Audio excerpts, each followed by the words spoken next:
Hi, everybody. Welcome to Ministry Mondays with Meg. I'm Meg. If this is your first time joining us, welcome. We're glad that you found us, and welcome. So today, welcome to season 4, by the way. Today, episode 1 of season 4 is a good one. This one has actually been quite a while coming. We've made plans to do this a couple of times, and then the best laid plans, but that's okay. Because for today, I have my friend, my colleague, my classmate, who's been in midwifery for 42 years. Reverend, basically doctor, I'm just going to say, Vicki Penwell. Yay! Who's coming to us all the way from the Philippines. Yeah. So, thank you so much for doing this and being a part of the Megaverse or something like that. Wow, it's a pleasure. I've been looking forward to it. So, for those who don't know you, why don't you start by telling everybody a little bit about who you are, what you do, and we'll just kind of go from there. Okay, well, I wear many hats, as you could tell from my introduction. I am an ordained minister with the Vineyard Christian Fellowship. I did seminary here in the Philippines ages ago, was ordained in the 90s. And as Meg mentioned, I'm just finishing up a doctorate in ministry now in her cohort at Central Seminary. But I also am a midwife, have a master's in midwifery, and have used that since 1981, I believe I started. So I have been working in healthcare ministry basically my whole life. And then along the way, because of this deep belief from the very beginning, just an awareness that there's not enough healthcare workers in the world, and that midwives especially are in shortage globally. I've always been an educator. So started with simple apprenticeship with people, and then it grew into actually what we have now is a full Bachelor of Science accredited College of Midwifery in the U.S. that I oversee as the founder and executive director of Mercy in Action. I live in the Philippines, so I'm working more on the clinical side, training the trainers, leading from behind a whole national staff here, but then also still teach in the midwifery college, and still travel quite a bit to speak and teach around the world. So that's what I do. It's many different hats, healthcare, education, and then it's all ministry. So there is no really hat for ministry or for the God work. It's the box around everything.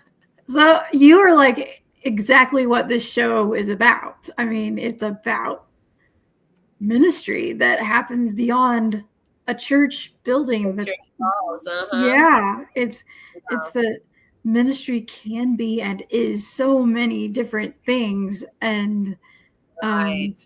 Yeah, it's that heart that you put behind it. It's the looking for me. It's always been the story of the Good Samaritan just captured my heart early on.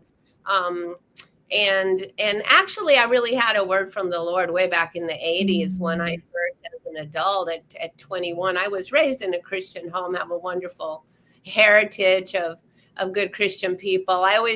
I just wrote an article on Mary's song about His mercy goes on from generation to generation to those that fear the Lord. And I'm really so lucky I have that heritage.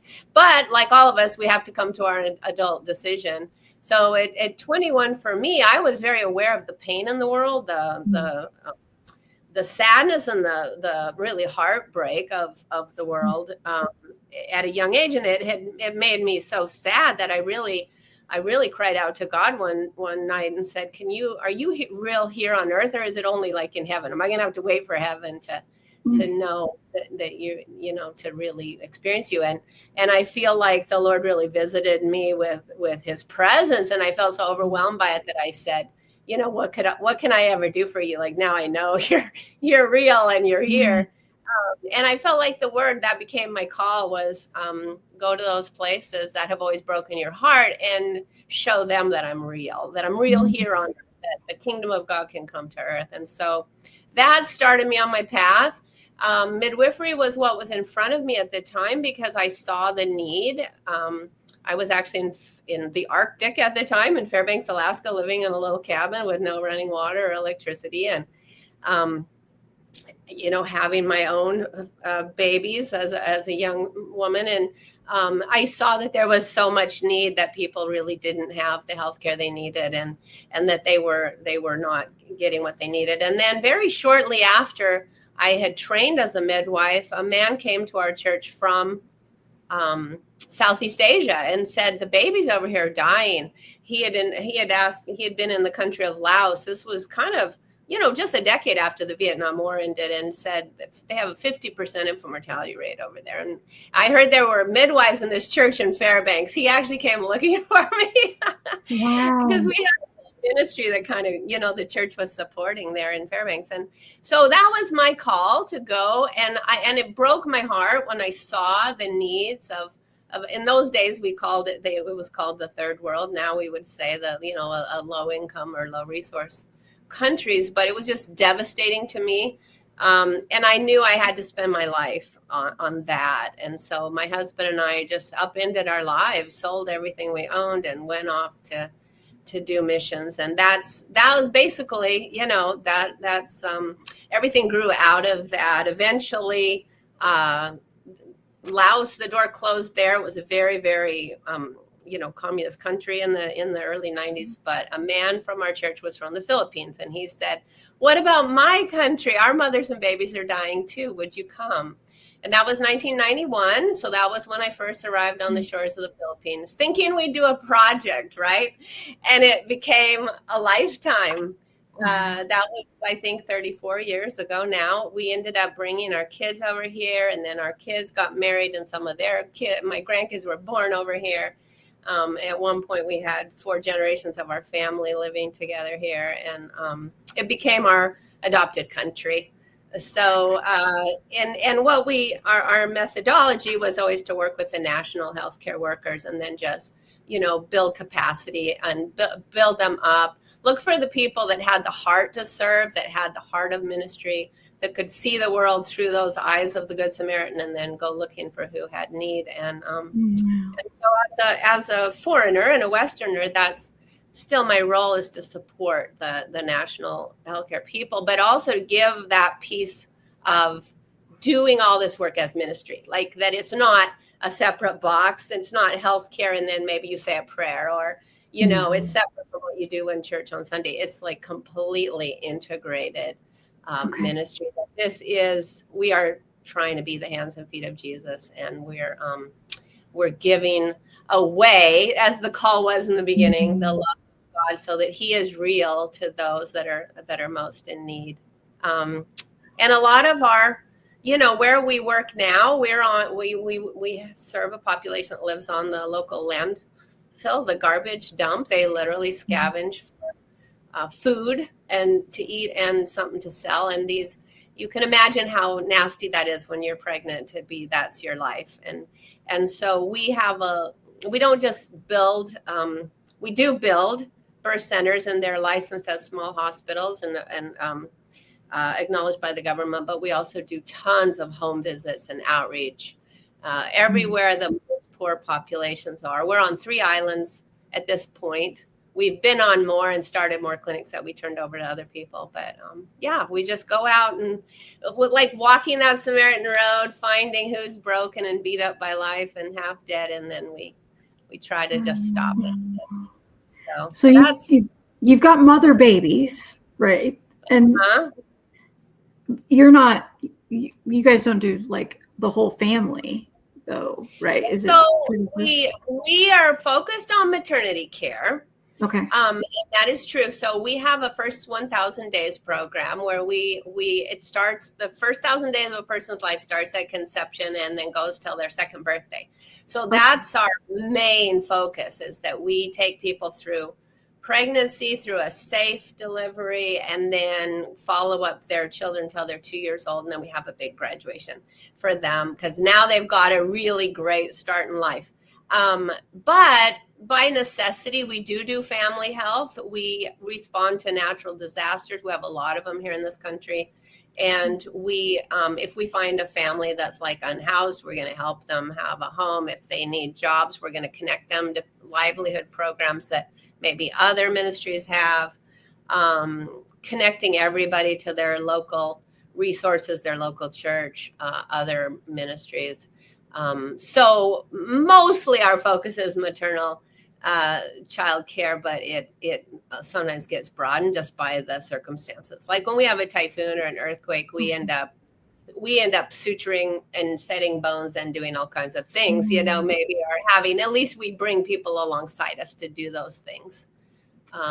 Don't do them all ourselves, because our staff is mostly midwives and then community health workers we've trained.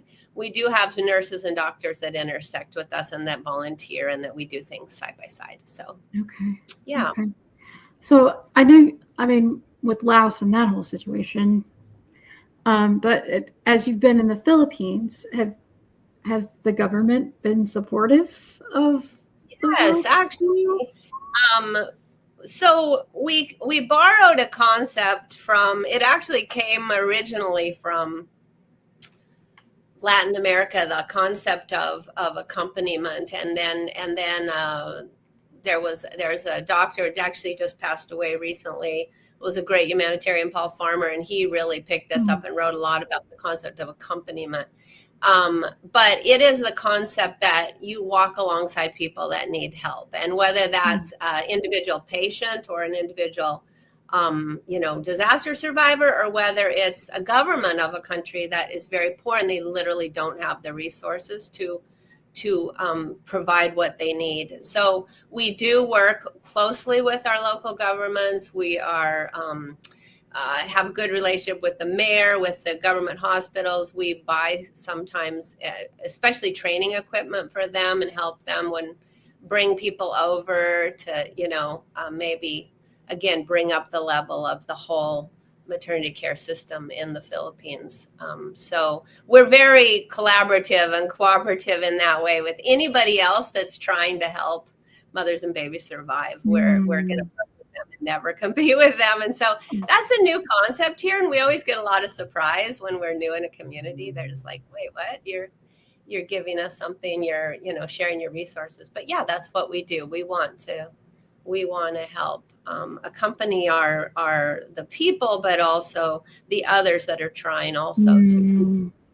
Yeah. So. And if I remember right, like in your story, isn't there, like, I don't know if it was somebody from your church, but didn't you have, like, was it Doctors Without Borders or the ship, or for people who needed bigger things that couldn't be provided in?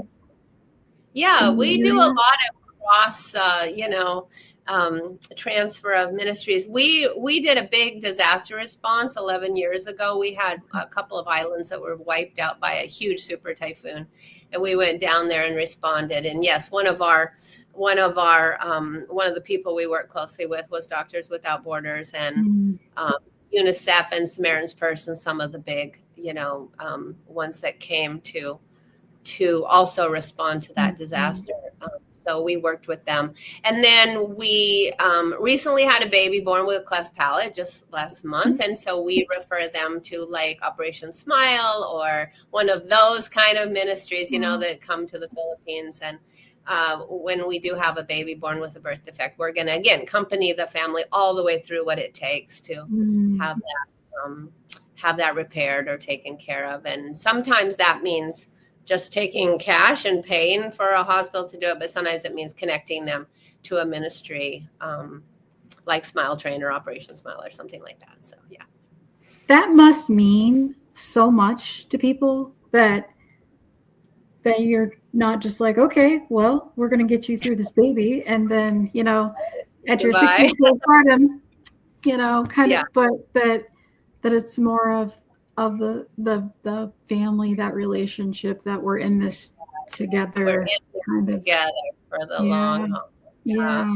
Yeah, and to give families to think long term, which is also a shift away from there's a natural kind of fatalism in the culture here, but to get people to um, we use the phrase Imago Dei a lot. We actually named our newest birth center Imago Dei Health and Birth Center, which it's funny because it's a Latin word, so it's foreign, but people really get that concept. Oh, the baby is created in the image of God, so therefore it's very, very precious, and God cares about it. And that has really resonated with people, both our staff and the patients. And then we kind of have carried not just getting through the pregnancy and the birth, but again, if we can keep these children from being malnourished in the first 2 years, then that's when all the brain growth is happening. That's when all those billions of neurons are expanding. And that's the time it's most dangerous in your whole entire life to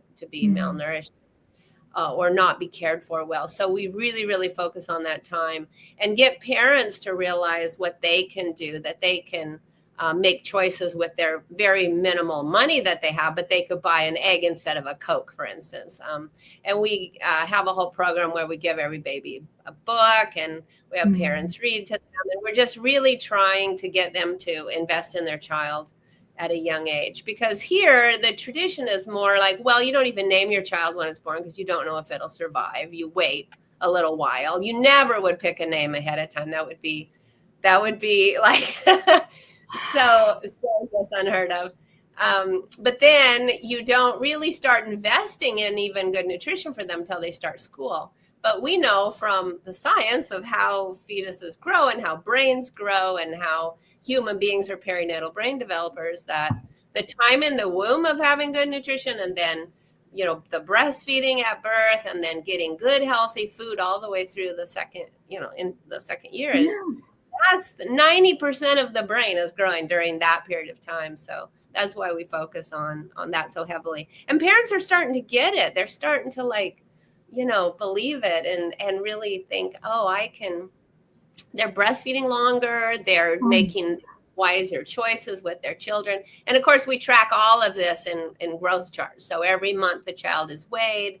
Every month the parents are asked about developmental milestones.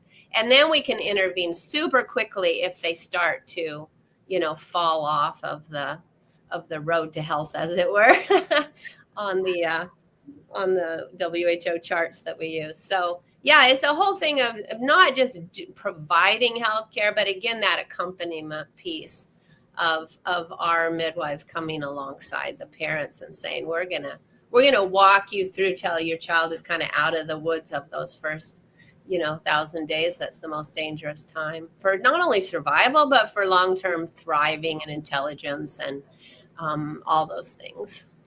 I can't imagine not giving my child a name. I mean, I can't imagine.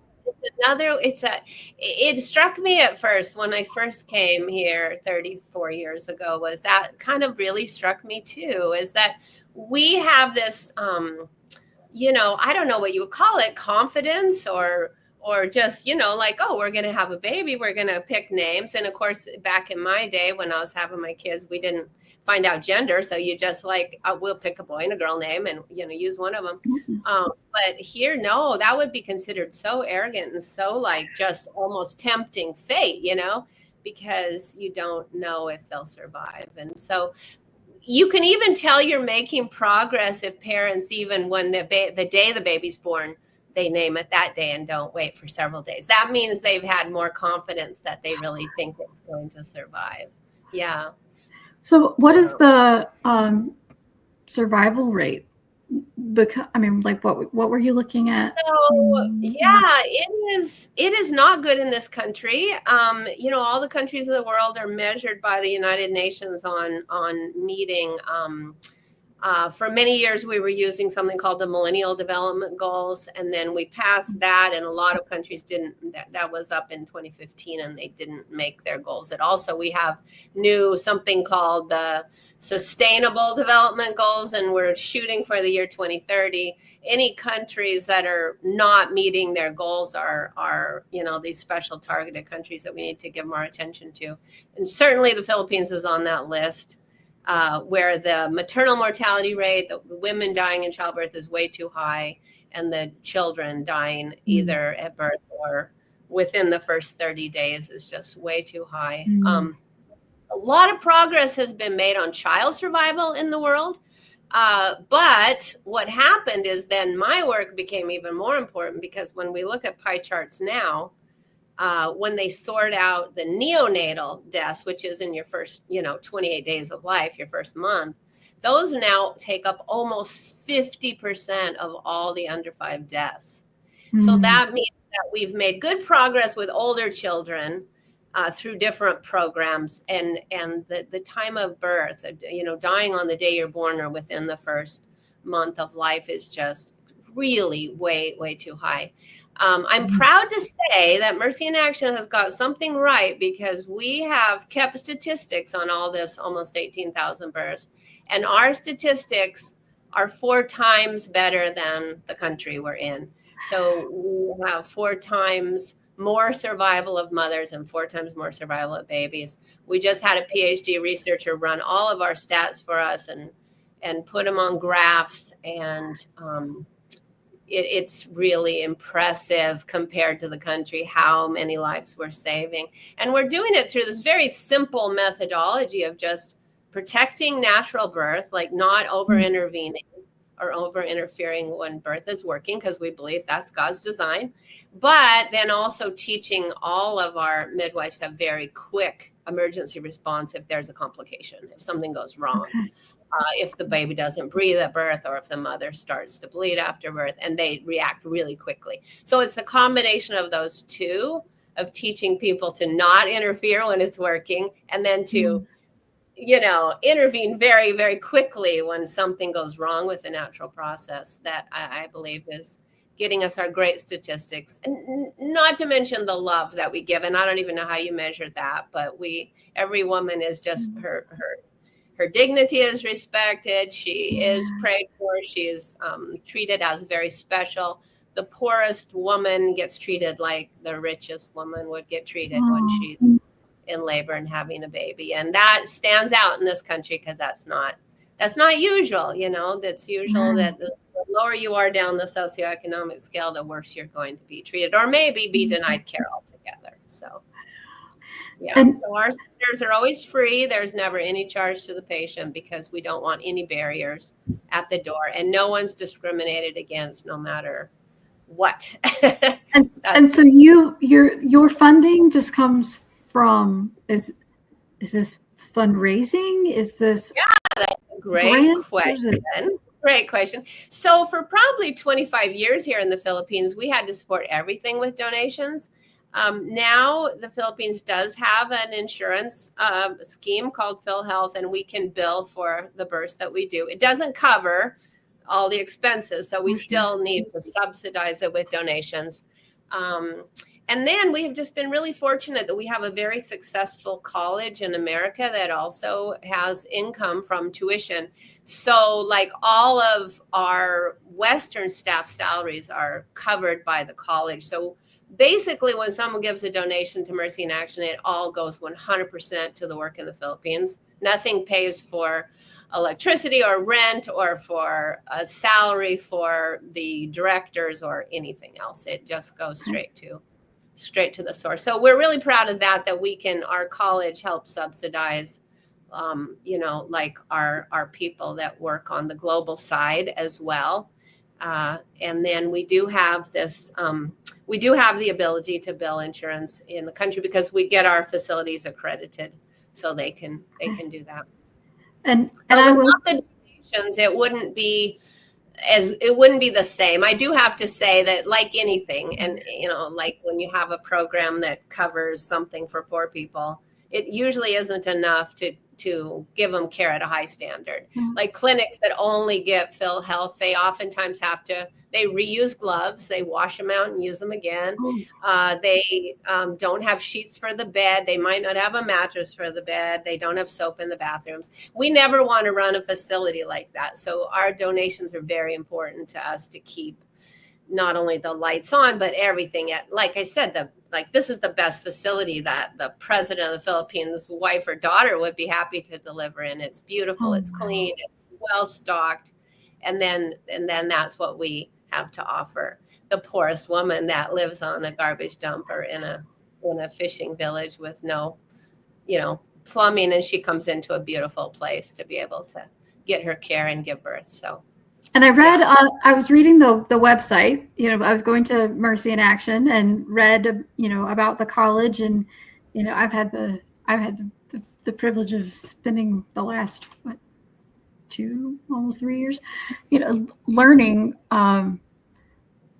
some, but not nearly enough, and being able to see some of it on Facebook, and just puts it all like together in this beautiful picture. But I loved on there how, sure, there's the place if you want to make donations, but there's also, if you're a knitter or a crocheter and want to do baby, so it's like there's something for everybody. It doesn't, it's not, but it's not always, gobs of money, or Yes.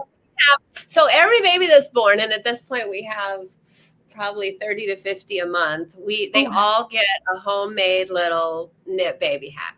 That's like our special gift, our trademark. Babies now in the community, everyone will point to them and go, "Oh, they were born at Mercy in Action. They have one of those beautiful little knit caps."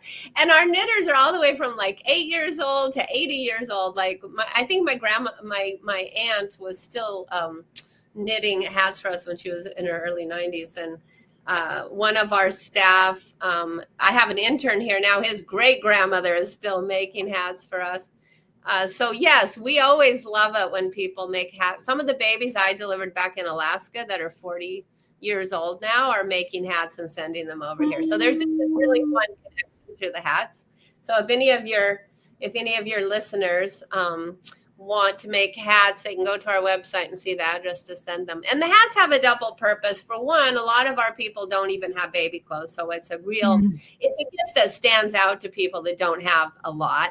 But also hypothermia in newborn is one of the causes of death. And we are in the tropics, but it gets cool at night, especially this time of year. And the head of a newborn baby is very vulnerable. And so to have a little cap is part of our newborn survival program too. So it's lovely. It's just lovely. And I'm thinking, I was looking for like a project after I finished this dissertation. Yes. I've missed knitting, and I'm like, ooh, now I can knit with a purpose. So that'd be so fun. And I would be so blessed. It would just blow my mind to be over here and get a little hat from Meg. Like, oh, I would tell everybody, somebody loves you. And you doesn't even know you, but they love you and your baby. Oh my God. That's what's beautiful about all of it. Like, you gave up life and the known for this unknown in the Philippines, because somebody says, "Hey, we need you," because God called you and you said, "Here I am, send me." I mean, that's and part of that story, Meg, that I forgot about was that we have a diploma in international maternal child health, as well as our 4-year college of midwifery. And that we have people in all over the globe. Well, anyway, one of our students who graduated, I just remembered this connection because I told you the story about being somebody coming getting me and taking us to Laos first, and then that door closing all those years ago. And coming to the Philippines was like the Macedonian call, where Paul said, the Bible says the Spirit of God kept him out. He was trying to go somewhere, and then this angel came and said, will you come here? And I just remembered that we had a student from our diploma program just last year graduate, and she and her husband, who's a doctor and she's a midwife, they moved to the country of Laos. So it's like the full circle now that that went back to Laos. So yes, God is concerned about the whole world. That is the coolest thing ever, really. Put that connection together just now, and I was like, wow, that is cool. Okay. I mean, yeah, that's all. I love all that. we can do is follow God as we understand the call and as we see the doors open in front of us, but we don't know what's ahead if only we're faithful, and if we continue to do it for a lifetime, which now I have, my grandkids are all teenagers or adults, and they're coming over here to spend time and serve, and I'm really seeing full circles. So that's what I wanted to ask, kind of talk about. Like, this is a whole family affair, right, for you? Yeah. So my son, he was 6 when we started coming. He's now the president of Mercy in Action, and he's the son that some of his kids were born over here, and they're back in the States now. But he's the president of the organization. All my children are connected in one way or another, supporters, or come over here and serve at some time. And then all the grandkids also, which is really a blessing for me, because like I talked about, coming from this legacy of the generations of serving the Lord. And now I'm seeing it going down the generations too. All my kids and grandkids love the Lord and are looking for ways to serve. And that's the best at my age, to be able to see that and be in ministry and have those, PK, MK, those initials, there can be some bitterness among missionary kids or pastors' kids. And I have to say that, not that their lives were easy, but they haven't turned away from the Lord or from serving. So that makes me very, very happy. Oh, so are you I know your son's the president. So then are you I'm the executive director, founder and executive director. Yes.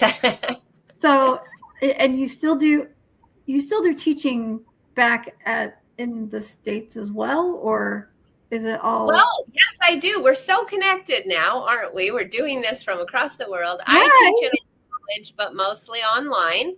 I do go back occasionally for something that's in person. And then I also speak in different places in the world. I get asked to speak in different countries. And again, sometimes that's online and sometimes it's in person. But I am still traveling to do that. Yes, as long as my body holds out, it's got a lot of miles on it at this point. But I'm still traveling. But also during COVID, the world just opened up online, and I would be speaking somewhere in Africa one day and the next day in Norway, and it was just kind of crazy, how connected the world got. So yeah, I can't imagine you slowing down, retiring, what that would even look like. I mean, tell him, Dad, I hope I can keep going. That would be great. Yeah. So has there been a big a big something that when you're like, what have you learned? I mean, I'm sure you've learned so much, but is there so much. And doing this doctorate degree in the last couple of years, I loved all of our classes that were on leadership. I loved the creativity of some of the books we read. I just feel like my mind was expanding, and that whatever years God has left for me to live and lead, I want to do it to the absolute best of my ability, which is why I took that course. And I was happy. I also feel really humbled by the fact that Mercy in Action has become a model at this point. People do want me to talk about our outcomes, and people are wanting to find out how to replicate the model. And we have an event once a year over here where we have people come from all these different countries, and they want to do something similar, and they just want to see it on the ground for 10 days. It's called Experience the Model. and we just like try to show them hands on everything. We have people from Madagascar and Haiti and India and all these different places, and they're all taking it back. And then I was talking about, speaking. People are asking me, like, just share your model, and would you go talk to this, either a school or a hospital here or there. I feel very humbled by that, and I feel like I want to give away what I have learned. That would be a good use of my time for, at this stage of my life. Not just the people right in front of me here locally, but whoever's interested. And writing the dissertation that I wrote made me, again, have more vision for, we really have hit upon a model. And if anyone's interested in that, I would love to, share it far and wide, because we have proof that it's working. We've been able to keep statistics, and even those statistics I just mentioned went on a slide and were presented to the Bill and Melinda Gates Foundation earlier this year, because somebody said, we need to share that you can get those kind of outcomes right in the middle of the poorest population in a poor country. And so, yeah, I think what I'm feeling right now is keep learning, but also give away everything that I've learned along the way. And I don't want to be holding any of it still inside when I die, so that it really can hopefully help in some small way, throw a ripple out in the crisis that is global maternal child health care, but is also the crisis of people not being cared for. And that, I feel like that spiritual piece of it, that's so important too, that women having babies and families growing their families would feel loved and cared for, rather than being turned away and rejected because they don't have the ability to pay. So that's what I'll just keep working on as long as I can. And all of these things that you've had the opportunity to go to, has there been like a person that you've met that has been like, now that was a really cool individual? Like, has there been? Yeah. I get so inspired by young people. I get so inspired. All these missionaries that we had come, last year to our Experience the Model, Learn and Serve, they are always writing me and saying how they're using this now in Haiti or Madagascar or in India or all the different places they went back to, and that really blesses me. It gets me excited. Our college is full of, young, passionate people as young as, 19, 20, and they have a vision for their life. And I mean, I know some of them won't do it. Some of them will just have dreams and never do it. But I was that age once, and I had those dreams when I was 19, 20. I started this ministry at 21. So, I mean, it's like, I believe in the young people that they can, if they have the right, if they have the grit, really, to keep going when life gets hard and kicks them down over and over. Because my life has not been all successes by any means. I mean, we have had clinics that have been destroyed by fire, by flood, by corruption. We have dealt with so many painful things. Not to mention that we can't save everyone. Yes, we have great statistics, but we still have to go through the heartache of those times, a baby doesn't survive, and go through the grief. We accompany the family through that. So it all takes a toll. And working cross-culturally is exhausting. It's not easy. So all of those things, if somebody that really gets a word from the Lord and has the call, and then if they just stick with it, I want to be their cheerleader. I want to be the one that they know believes in them, because that was me. I started so young and so, had all these ideas in my mind, and yes, life is way harder than any of us assume, but God is so big. And when he asks you to do something like, will you go to these places that always broke your heart and tell them that I'm real, then how could I not? Like, that, to me, serving is my expression of my love for Jesus, pure and simple. And so, yeah. And we don't even have time to like tell the half of what all you have, I mean, and I look at you and I see like a model of resilience, somebody who just keeps going. I hope so. Yes, that would be a good word. And I mean, because none of us really know what anybody has gone through. I mean, those who know you know about your husband, your partner, all of this passing away. That's hard. Of all the hats and titles I'm wearing, recent widow is the one I like the least, I have to say. But yeah, he gave me so much every day. I thank him for everything that he helped me put in place, and I just keep going forward. Yeah. Well, I mean, like resilience. I mean, you are. The funny thing is that's a choice, because I actually got a chance to go back and be the guest speaker for one of our courses that we took at Central Seminary. And one of the students asked me at the end, when they were supposed to ask questions, Yeah. It's like, do you ever feel like giving up? And I'm like, yeah, like just yesterday I was ready to give up everything. And I just wanted them to know that feeling like giving up is not the same as giving up. Right. Right. Like that's usually that question I ask, but it's a fair question. Resilience doesn't mean that you didn't want to give up maybe every day. We have a joke in our family that we're the never say die Penwells, but like, how many times have I wanted to just give up and throw the towel in? It's like, yeah, sometimes. All the times, yeah. Right. On a daily basis, but you don't. There's something. It's that flame, I think, of the call, when you know that Jesus is real here on earth, and that he really, really cares about the marginalized people.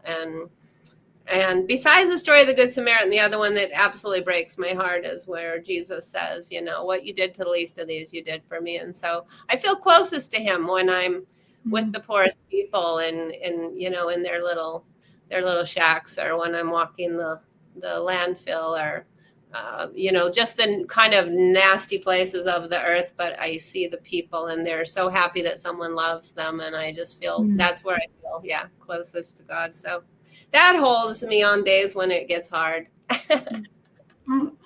Yeah. Wow. So about the joy question, what is the thing that brings you joy? Besides serving people, which always brings me joy, I have to say, in the moment, sunsets. I love a sunset.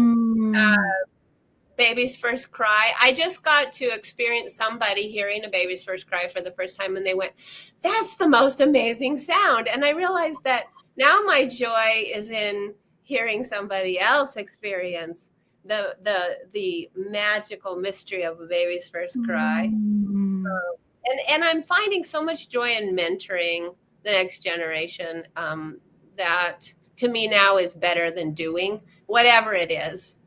I just feel real joy in pushing people forward, and saying, I learned to do this at a young age, you can too. That's given me the most joy right now, I think, is mentoring. Yeah. I mean, I can't wait for you. Are you gonna write a book? I mean, I am working on it. I decided to start it when the dissertation was finished, which I've now done. I resisted for decades. People told me to write a book, and I didn't want it to be some sort of a vanity project, or a memoir type thing. But now I feel like we have been asked so many times to share our model that now I feel like it's definitely time to put that model in writing. So if I say this out loud on this podcast, then I'm going to have to do it. So I'm saying it out loud. I already have a title. I already have chapters outlined. And yes, I am writing a book. So that more people can follow the model or be inspired by it in some way. And I also want people that aren't even healthcare workers to realize how they could impact survival of mothers and babies too. And that you don't have to be a nurse or a doctor. You just have to care. So yeah, it's coming. It's coming, folks, ladies and gentlemen. And I'm going to make sure that we've got the Mercy in Action website listed. And great. all your put a link to the Facebook page. It's just Write to me if anyone's interested in the work we do. I love to. Yeah, and I think it's just phenomenal. All this work that you have done and continue to do, and that there are days that you're done, but nevertheless, you keep going. And like, for those who don't know Vicki, like, Vicki is like, she had to have her assignment like done. I mean, and you can see like the train of thought, like, I have this thing and this thing, so I have to do it here. Like,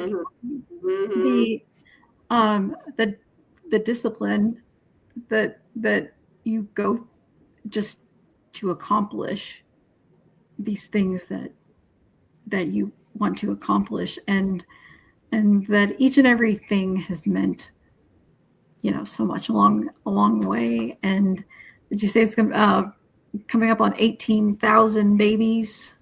Yes, and I think that's part of an on-call life, is that you never, like, when we had assignments for our schooling in the last couple of years, I felt like, well, I never know if I'm going to be on call for something, so I better get it done the week ahead. It's part of that. It's part of that living a life that's totally unknown all the time, because you don't know when somebody will be in labor, or when the next natural disaster will happen, or whatever. Right. Right, because babies and death are never convenient. I mean, really? I mean, that's right. They just aren't. So I am grateful for you for giving your time to you. I'm grateful for you wanting to share our story, and I'm so impressed with your Ministry Mondays. From the minute you described it, I was like, yes, this is the way to get connection out in the world. I love it. And we will get your T-shirt to you, but you're actually, I mean, you're a part of the whole Ministry Mondays with Meg, because it was born in our very first class. How fun! Yes, with Dr. Greg Hunt, who was my dissertation.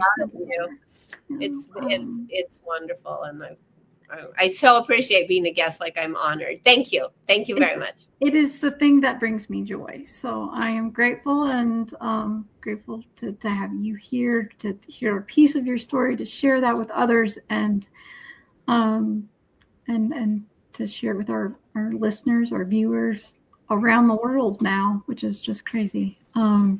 So it's been a big blessing. So thank you so much. And we're grateful for everybody for watching, and we'll see you next time.